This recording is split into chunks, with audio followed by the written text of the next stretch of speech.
Hah? Sammy masih mengira kalau pendengarannya salah. Ia menatap Juliana dengan tatapan tidak percaya. Memang Juliana yang paling mengerti. Sudut bibir Lorenzo terangkat. Pulanglah lebih awal untuk bersiap-siap. Baik. Juliana mengangguk sambil tersenyum lalu berbalik pergi tanpa mengatakan sepatah kata pun mengenai strategi membujuk Lorenzo yang telah dibahas sebelumnya. Sammy pun tercengang menatap Juliana yang beranjak pergi membelakanginya. Ia sama sekali tidak memahami situasi saat ini. Apa wanita ini membiarkannya datang sebagai orang jahat, sedangkan ia sendiri mendadak takut dan mundur sebagai orang baik? Atau mungkinkah ia memiliki rencana lain? Atau mungkin ia merasa tersakiti oleh perlakuan Lorenzo sehingga memutuskan untuk melepaskannya? Sammy sama sekali tidak mengerti. Ia benar-benar merasa bahwa hati seorang wanita begitu sulit untuk dipahami. Direktur Sammy, apa aku boleh mengantarmu keluar? Saat itu Jasper membuka mulutnya. Hah? Sammy mengembuskan nafas panjang lalu mengikutinya keluar. Saat ia turun ke bawah, ia tidak dapat menahan dirinya untuk bertanya pada Jasper. Jasper, bagaimana menurutmu dan Jeff tentang masalah ini? Direktur Sammy bercanda. Kami hanyalah bawahan tuan. Bagaimana kami mengemukakan pendapat kami begitu saja? Kata Jasper merendah. Kamu jangan merendah seperti ini di hadapanku. Sammy bergegas berkata, kalian berdua adalah orang-orang terlatih. Bahkan usia kalian lebih tua dari Lorenzo. Kalian lebih dewasa dan tenang. Lebih mengerti garis besar suatu keadaan. Kita ini satu keluarga. Kenapa kalian tidak berani menyuarakan pendapat kalian? Baiklah, kalau begitu, aku akan mencoba menyuarakan pendapatku. Jasper tersenyum. Tentu saja aku berharap grup Moore baik-baik saja, serta keluarga Moore selamanya menduduki posisi teratas, menjadi pemegang kekuasaan grup Moore. Itu benar, kamu harus membujuknya dengan baik. Tapi sebelum Sammy menyelesaikan ucapannya, Jasper langsung melanjutkan. Kami yakin kalau Tuan selalu punya alasan sendiri dalam mengambil setiap keputusan. Kami juga percaya bahwa Tuan bukan orang yang keras kepala. Aku berharap Tuan Sammy juga dapat mempercayainya. Sammy pun terdiam sepenuhnya. Ia masih mengira kalau ia dapat meyakinkan Jasper untuk membujuk Lorenzo. Tak disangka usahanya memiliki hasil yang sama. Sudahlah. Sammy begitu kecewa. Ia menggelengkan kepalanya dan naik ke mobil. Hati-hati di jalan, Direktur Sammy. Jasper mengikuti di belakangnya hingga beberapa langkah. Setelah mobilnya tidak terlihat lagi, ia baru berbalik masuk ke dalam rumah. Jeff bergegas menghampirinya dan bertanya, apa Tuan benar-benar akan membawa Nona Wiwi menghadiri pesta perjamuan? Iya, Jasper menganggukkan kepalanya. Saat Nona Juliana pergi tadi, meskipun penampilannya terlihat tenang, namun tatapannya begitu dingin, sungguh menakutkan. Jeff begitu gelisah. Bagaimana kalau wakil presiden benar-benar menikahi Nona Juliana? Aku juga tidak tahu. Jasper tersenyum tidak berdaya. Tapi misi kita ialah terus setia pada Tuan. Tak peduli keputusan apapun yang Tuan ambil, kita harus mendukungnya. Benar. Jeff mengangguk-anggukkan kepalanya. Lupakan saja, kita juga tidak memahami semua usaha perebutan kekuasaan yang rumit ini. Biarkan saja Tuan melakukan apa yang ingin dilakukannya. Seandainya nanti terjadi kekacauan yang besar sekalipun, kita cukup membereskannya saja. Tepat sekali. Jasper menepuk-nepuk pundaknya. Aku cari Tuan dulu. Iya, Jasper melanjutkan pekerjaannya. Sekembalinya ke ruang kerja, Lorenzo sedang menjawab telepon dengan suara pelan. Ia menjawab datar. Iya, sepertinya tebakanku itu tepat. Baiklah kalau begitu, selamat malam. Setelah mengakhiri panggilannya, ia mengarahkan pandangannya menatap Jasper. Apa mereka sudah pergi? Sudah. Jasper melangkah maju dan bertanya, Nona Dewi sedang bersiap-siap. Jam berapa kita akan berangkat? Jam 6. Lorenzo menatap jam tangannya. Apa yang Semi katakan padamu? Ia ingin agar aku membujuk Tuan, tapi aku menghentikannya sebelum ia selesai bicara. Jasper tertawa. Sepertinya ia sedang memakiku di dalam mobil sekarang. Apa kamu tidak berencana untuk membujukku? Lorenzo mengangkat alis dan menatapnya. Aku ingin, tapi tidak berani. Jasper tertawa tidak berdaya. Tadi Jeff sempat mengobrol denganku. Akhirnya kami bersama-sama memutuskan kalau kami tidak memahami masalah perebutan kekuasaan ini, dan kami juga tidak perlu memahaminya.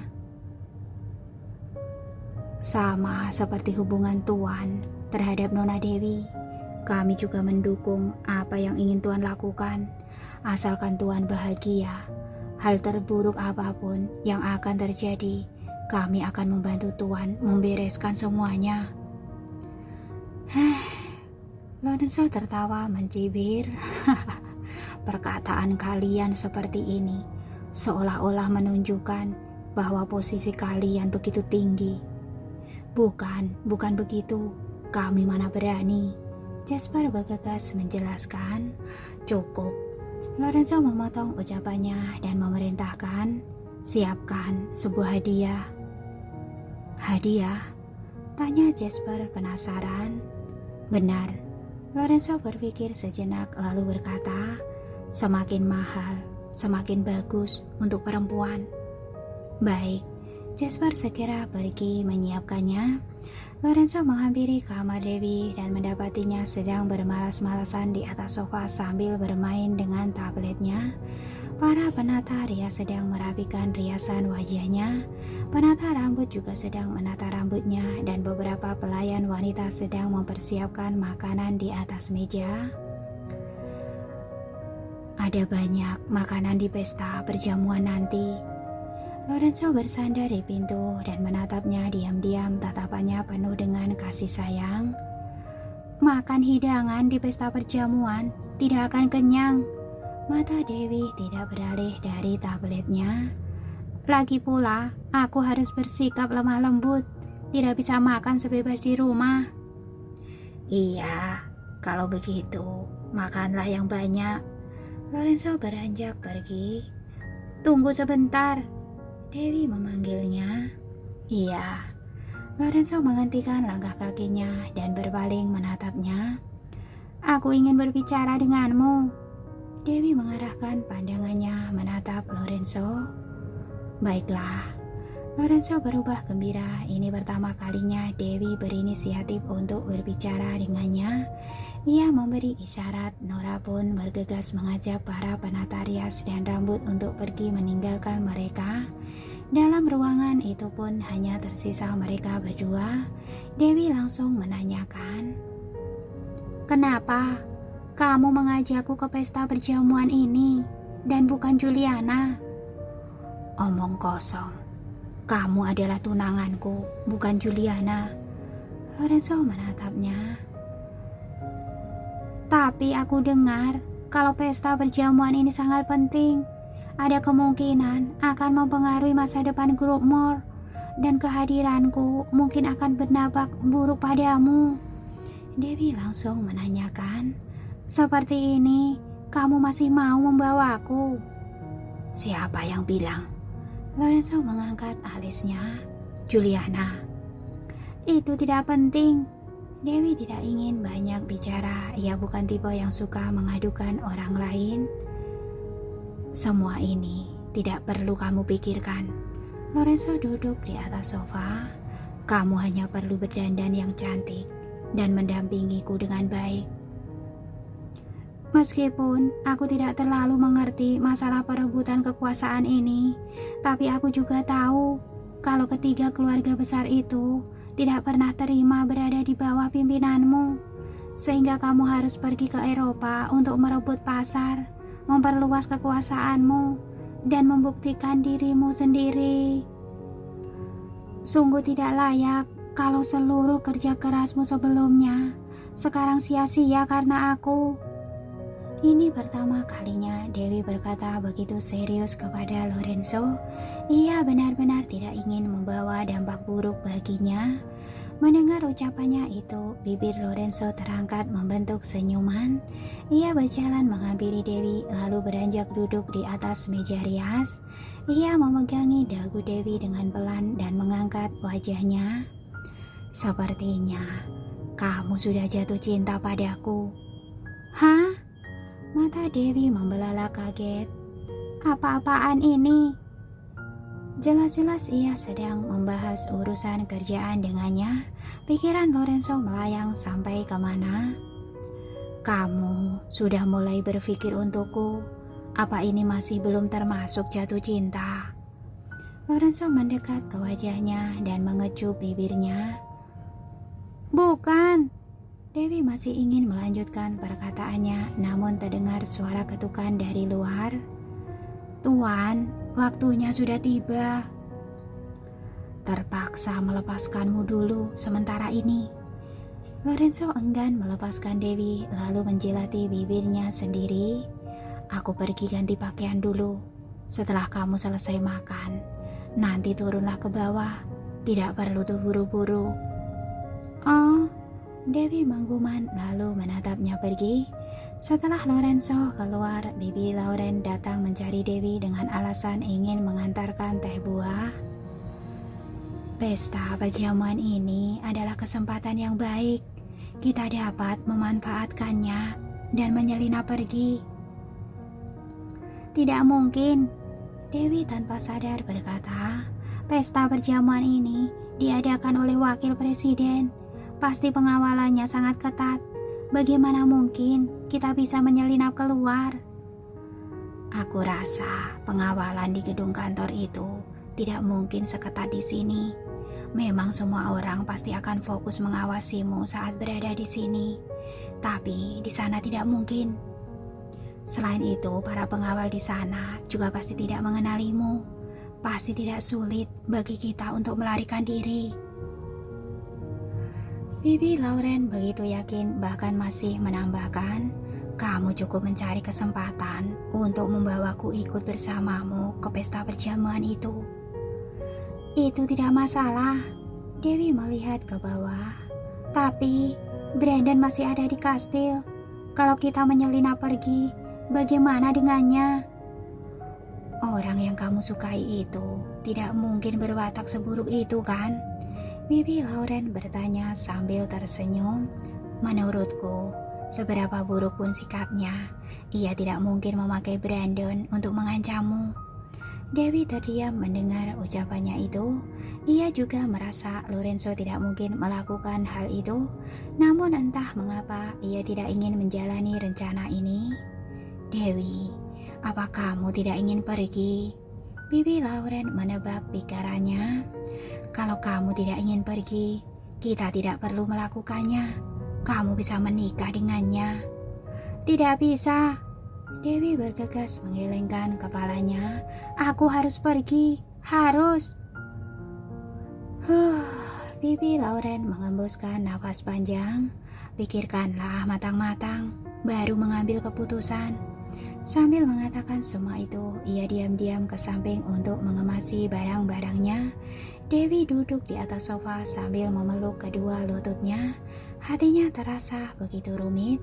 Selama mereka tinggal bersama dalam beberapa waktu ini, ia menyadari kalau ia benar-benar memiliki perasaan terhadap Lorenzo.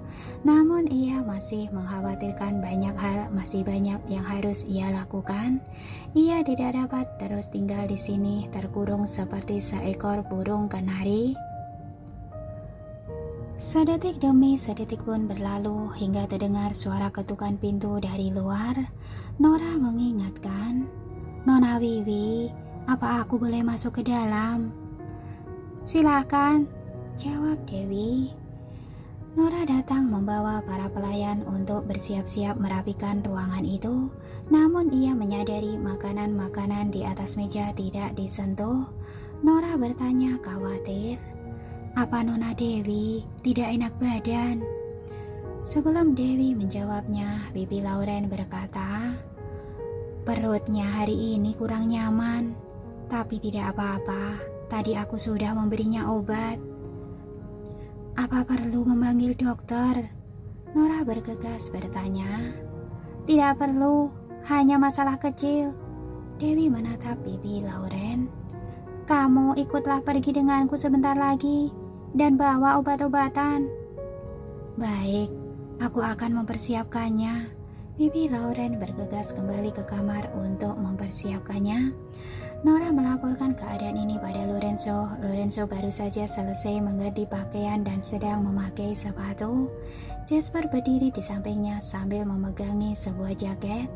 Mendengar Nora menyebutkan kalau perut Dewi terasa tidak nyaman sehingga ia mau mengajak perawat yang baru datang ke kastil itu, Jasper langsung merasa ada yang tidak beres.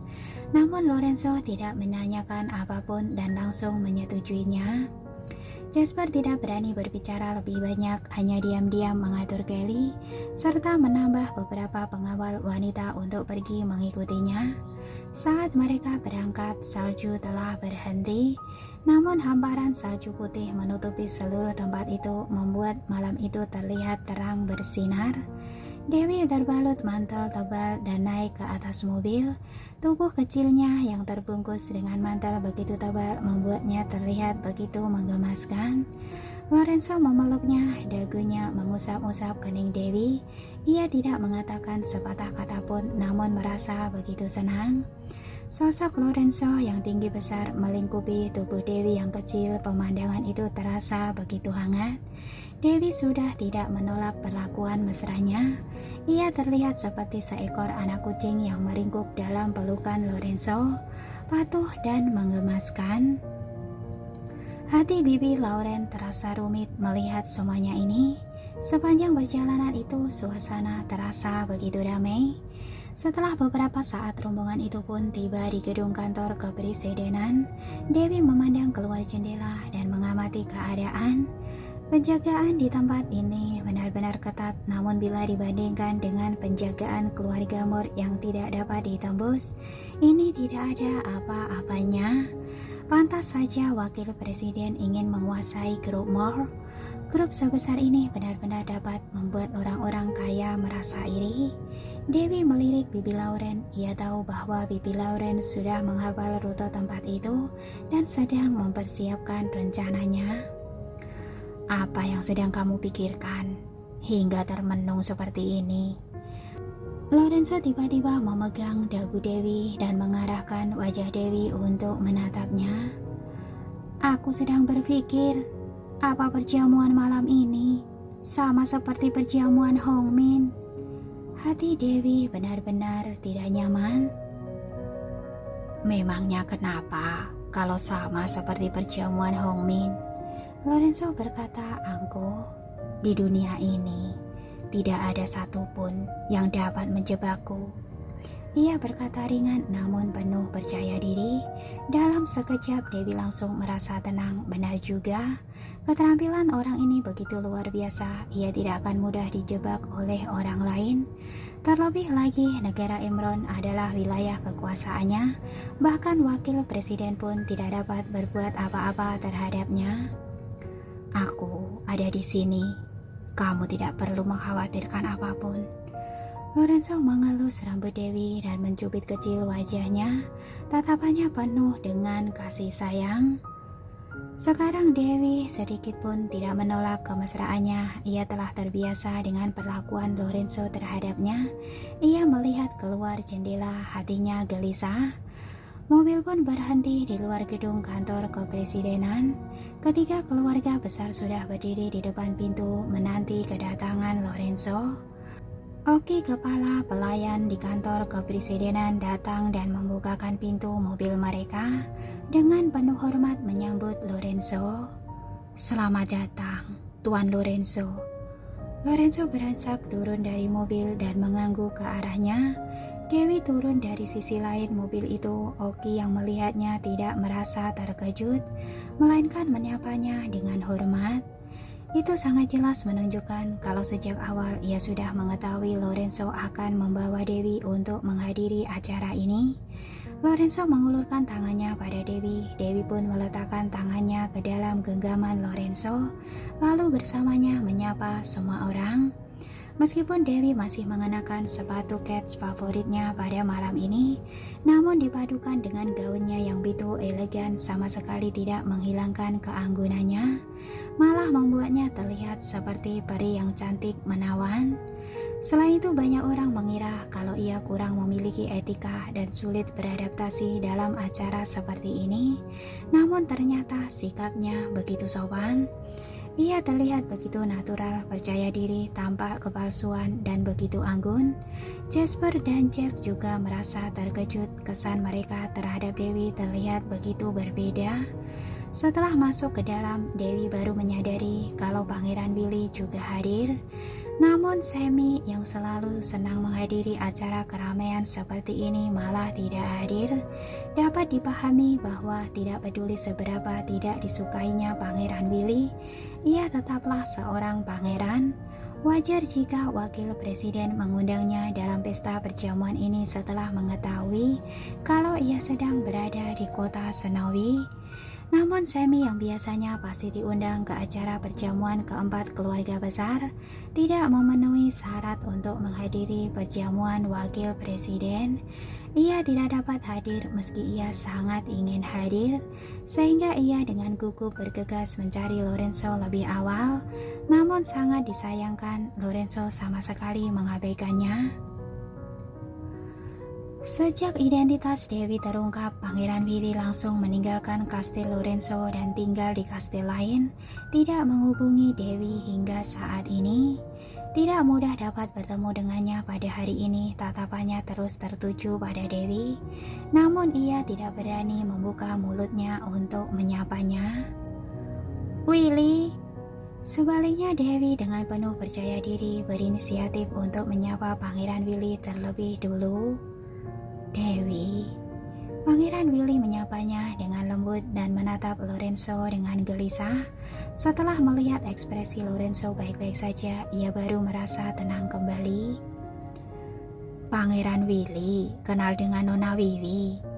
Joel Kingsley dengan tenang mengamati semuanya itu. Pangeran Willy tidak mengatakan sepatah kata pun, namun Dewi dengan tenang mengakuinya. "Benar, kami saling kenal. Memangnya kenapa?" "Hehe, merupakan sebuah kehormatan dapat mengenalmu." Joel Kingsley berusaha mencairkan suasana dengan gurauan. "Terima kasih." Dewi melirik tangan Joel lalu memalingkan wajahnya dan mengikuti Lorenzo ke dalam. Ketika keluarga besar itu mengikuti mereka dari belakang, Robin mendorong kursi roda. Pangeran Willy mengikuti mereka di samping. Lorenzo berbincang dengan Willy sejenak, menanyakan apa ia dapat beradaptasi dengan cuaca kota Snowy. Dapat terlihat keduanya masih berteman baik. Dewi melirik tempat itu, namun tidak menemukan Juliana. Hanya ada Michael Henderson, Winston Young, dan Joel Kingsley. Apa mungkin rencana pernikahan antara wakil presiden dan Juliana benar-benar akan diputuskan malam ini? Kalau begitu, apa hal ini akan mempengaruhi posisi Lorenzo ke depannya? Memikirkan hal ini, Dewi pun merasa gelisah. "Lorenzo." Saat ia tengah memikirkannya, tiba-tiba terdengar sebuah suara yang dalam. Dewi mendongak dan melihat seorang pria parubaya yang berpakaian begitu indah bergegas keluar. Sepertinya ia adalah wakil presiden yang selama ini mereka bicarakan. Perawakannya tinggi, wajahnya terlihat biasa saja meski kedua matanya terlihat bersahabat. Namun ada kecerdikan yang terpancar pada tatapannya.